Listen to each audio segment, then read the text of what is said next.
नमस्कार, आप देख रहे हैं चकाचक एक्सप्रेस और मैं हूं वर्षा श्रीवास्तव।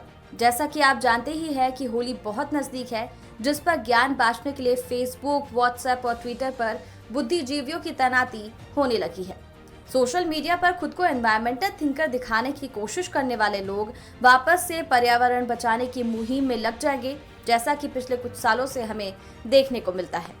लेकिन आप ही सोचिए, क्या सही में एक दिन के पटाखे जलाने से प्रदूषण इतना बढ़ जाएगा कि हवा जहर बन जाएगी, जबकि हवा पहले से ही जहर बनी हुई है और हर रोज ये जहर गहरा होता जा रहा है, क्योंकि हर दिन दुनिया में करोड़ों गाड़ियां और हजारों फैक्ट्रियां चलती है। मगर ताज्जुब की बात है कि हमने इतने प्रदूषण में नहीं फैला, लेकिन एक दिन पटाखे जला लेने से दुनिया खत्म होने की कगार तक पहुंच जाती है। शायद इसलिए कई सारे लोग त्योहारों पर ज्ञान देने को मजबूर हो जाते हैं, क्योंकि उन्हें शक्तिमान की तरह दुनिया बचानी होती है।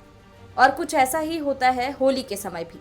धरती के पानी को खत्म होने से बचाने के लिए साल भर तक सोए शक्तिमान अचानक से जाग जाते हैं और फिर ट्विटर पर वाटर फ्री होली ट्रेंड करके और व्हाट्सएप मैसेज फॉरवर्ड करके धरती के पानी को खत्म होने से बचाने की कोशिश की जाती है। सबसे मजेदार बात तो ये है कि इनमें से कई लोग रोज अपनी कार, बाइक, स्कूटी आदि धोने में ही सुबह शाम कई लीटर पानी बहा देते हैं। मुश्किल से 100 ml पेशाब करते हैं, मगर 2 लीटर पानी का फ्लश मार देते हैं। कुल मिलाकर वाटर फ्री होली का ज्ञान देने वाले यही हर रोज पानी का दुरुपयोग करते हैं, मगर साल में एक दिन आने वाली होली के त्योहार पर पानी बचाने की दुहाई देने लगते हैं। मैं गारंटी के साथ कह सकती हूँ कि शायद ही इन लोगों ने कभी किसी बेमतलब चलते पानी के नल को बंद किया हो या कभी पर्यावरण को बचाने के लिए कोई पेड़ का रोपण किया हो, मगर फिर भी सोशल मीडिया पर बातें ऐसी करते हैं जैसे इनसे बड़ा प्राकृतिक प्रेमी कोई हो ही नहीं सकता। अभी इतना ही नहीं, पानी बचाओ और पटाखे मत जलाओ गैंग के अलावा एक और गैंग भी इन त्योहारों पर क्रांतिकारी हो जाती है। इस गैंग के लोग को त्योहार की बधाई तो देते हैं, मगर इस ज्ञान के साथ कि पानी और पटाखों के बिना ही त्योहार मनाएं।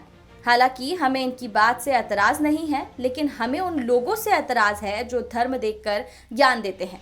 जैसे मुस्लिम भाई जब बकरीद मनाते हैं तो ये लोग ये नहीं कह पाते कि किसी पशु को मारना सही नहीं है, ना ही नए साल आने पर पूरी दुनिया में जलने वाले पटाखों से इन्हें और इनकी आंखों को कोई जलन होती है। मगर जब बात होली, दीपावली पर आती है तो किसी को अस्थमा हो जाता है और किसी के लिए जल संकट और सूखे जैसे हालात बन जाते हैं। खैर, ये सब बातें तो हर साल देखने को मिलती है, लेकिन कोरोना के कारण इस बार की होली हम सभी को बड़ी सावधानी से मनानी होगी।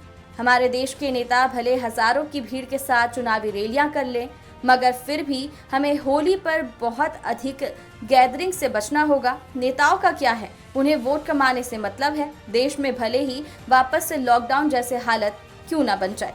हिंदी के एक प्रमुख क्रांतिकारी कवि धूमिल ने जनता और राजनेता के रिश्ते पर लिखा भी है कि जनता क्या है, एक भेड़ है जो दूसरों की ठंड के लिए अपनी पीठ पर ऊन की फसल ढो रही है। तो चलिए, अभी इतना ही। ये थी राजेंद्र की रिपोर्ट और आप देख रहे थे चकाचक एक्सप्रेस।